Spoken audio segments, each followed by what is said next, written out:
விருகம்பாக்கம் சட்டமன்ற தொகுதியை பொறுத்தவரை கடந்த 5 ஆண்டுகளில் மிகப்பெரிய அளவில் மழை வெள்ள பாதிப்பு இல்லாத தொகுதியாக இன்றைக்கு மாற்றப்பட்டிருக்கிறது. விருகம்பாக்கம் என்றாலே மிகப்பெரிய அளவிலான பாதிப்புகளை எதிர்கொள்ளுகிற ஒரு தொகுதியாக இருந்தது. திரு பிரபாகர் ராஜா அவர்களுடைய தீவிர முயற்சியின் காரணமாய் இந்த தொகுதியில் ஏற்கனவே டபுள் டேங்க் ரோட், அதேபோல் ராஜமன்னார் சாலை, ராமசாமி சாலை போன்ற பல்வேறு பகுதிகளில் சிறிய அளவிலான மழை பொழிந்தாலும் கூட மிகப்பெரிய அளவில் பாதிப்புக்குள்ளாக்கும். இன்றைக்கு அந்த இடங்களெல்லாம் ஒரு சொட்டு தண்ணீர் கூட நிற்காத வண்ணம் மிக சிறப்பான பணியினை பெருநகர சென்னை மாநகராட்சி நிர்வாகம் செய்திருக்கிறது. இந்த மண்டலம் பொறுத்தவரை மண்டலம் 10, இந்த மண்டலத்தில்தான் பாஜக உறுப்பினர் ஒருவரும் இருக்கிறார் என்பதை நீங்கள் நன்றாக அறிவீர்கள்.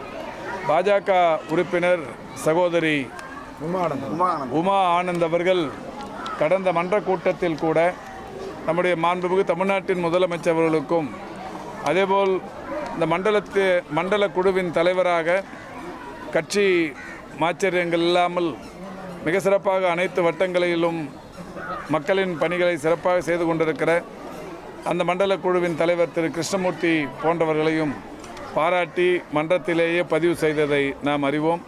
அந்த வகையில் இந்த மண்டலத்தை பொறுத்தவரை பெருநகர சென்னை மாநகராட்சியில் சிறந்த மாநகராட்சி மண்டலங்களில் ஒன்றாக இந்த மண்டலம் திகழ்ந்து கொண்டிருக்கின்றது.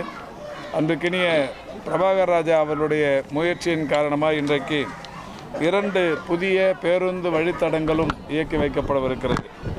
18M என்று சொல்லக்கூடிய ஒரு புதிய பேருந்து வழித்தடம் வடபழனி முதல் பாரிமுனை வரையிலும், 37D என்று சொல்லக்கூடிய ஒரு வழித்தடம் வள்ளலார் நகர் முதல் கலைஞர் நகர் வரையிலும் இன்றைக்கு இப்பொழுது அது தொடங்கி வைக்கப்படவிருக்கிறது. பெருநகர சென்னை மாநகராட்சியின் இணை ஆணையர் மத்திய பகுதி வருகை தந்திருக்கிறார்கள். பொதுவாக இந்த மண்டலத்தை பொறுத்தவரை அனைத்து தேவைகளும் நிறைவேற்றி தருவதற்கு மாநகராட்சியின் வணக்கத்திற்குரிய மேயர், துணை மேயர், பெருமதிப்பிற்குரிய ஆணையர், துணை ஆணையர், இணை ஆணையர்கள் அனைவருமே மிக சிறப்பாக தங்களுடைய பங்களிப்பை செய்து வருகிறார்கள். 2ஆம் கட்ட வாக்குறுதி சொல்லிட்டு எதிர்க்கட்சி தலைவர் என்று சில வாக்குறுதிகள் புதியோருக்கு 2000 மாணவர் 3 கேஸ் சிலிண்டர் வாக்குறுதிகளே இன்ஸ்டால்மெண்ட்டில் வருது. அது எப்படி நிறைவேற்றப்படும் என்பதை நீங்களே யூகித்துக் கொள்ளலாம்.